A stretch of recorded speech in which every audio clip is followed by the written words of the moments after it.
We're looking at the prop roots of the red mangrove, and we'll walk through the mangroves. Here's a white mangrove right here, white mangrove. I can tell by the oblate tattered leaves. Also the nectaries on the base of the petiole. We do have the red mangrove right here, a little thicker leaves. We'll move out to the intercoastals. You can tell that the tide is low. There's some oysters. There's an oyster bar right here and a small little sediment-filled inlet. Oysters, mangrove.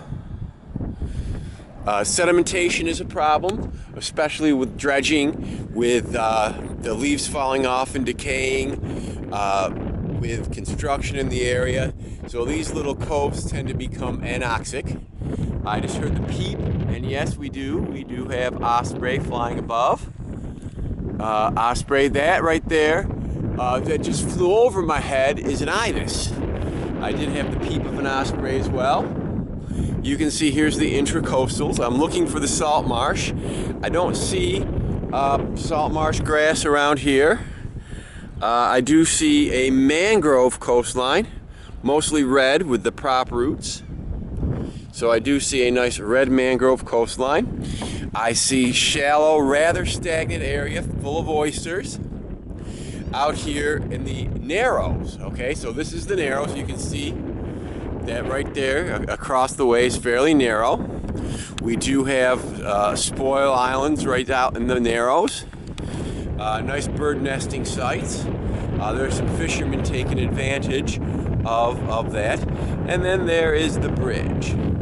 Now, fishing around bridges and around islands like this is generally good because fish like cover, and little coves hold plankton and mangroves hold smaller fishes.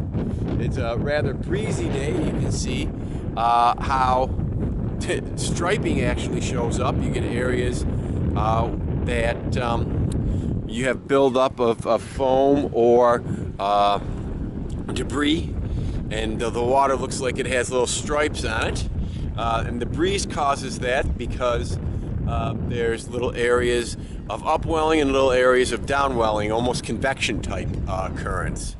So here we are on the intercoastals, mangrove habitat, and oyster bar. Here's your oyster bar, and we do have the bridge for some structure, and looks like that there's a little island out there adjacent to the bridge with another little inlet. A lot of bird activity around out there, so there's probably a lot of bait fish.